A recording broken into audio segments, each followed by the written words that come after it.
ओम शांति।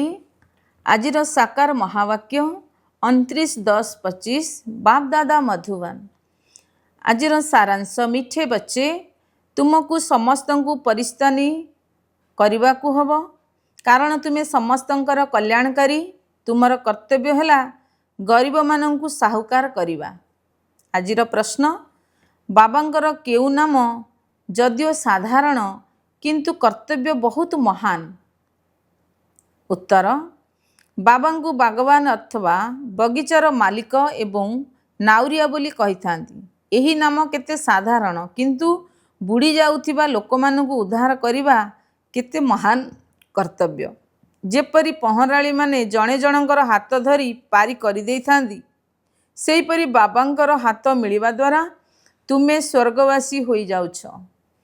एबे तुमे मध्य मास्टर नाउरी हट। तुम्हें प्रत्येकंकर नौका को पारी हेबार रास्ता बताउछ। ओम शांति। धारणा पाई मुख्य सारांश 1 नंबर नरुरु नारायण हेबा पाई प्रत्यह सत्य पितांग ठारू ज्ञान शुणिबा को हब, सत्संग करिबा को हब। कोनोसी भी मन वचन कर्म रे काहाकू दुख देबा अनुचित। 2 नंबर विजयमालार दाना हेबा पाई बा सम्मानर सहित पास हेबा पाई जोगर यात्रार गति को तीव्र करने को हब। मास्टर पतित पावन होई समस्त को पवित्र करिवार सेवा करने को हब। आजिर वरदान परमात्मा को स्मृति रूपी कोଳରେ समाहित होउथिबा संगम युगी श्रेष्ठ भाग्यवान आत्मा भव। डिटेल्स रे अछि संगम युग सत्ययुगी स्वर्ग ठाରୁ ମଧ୍ୟ श्रेष्ठ अटे। काहेकि ना वर्तमानर गायन है ब्राह्मण मानकर संसार रे कौनसी वस्तु अप्राप्त नुहे।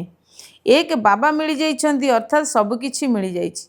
एबे तुमे माने केबे अतीन्द्रिय झुलणारे झुलुछ, केबे खुशीर, केबे शांतिर, केबे ज्ञानर, केबे आनंदर आउ केबे परमात्मांकर कोलर झुलणारे झुलुछ। तेबे परमात्मांकर कोलरे रहिबा ही हेउछि जोगर लवलीन अवस्था। यही कोल कौनसी सेकेंड रे अनेक जन्मर दुख कष्ट को भुलाई दे थाए।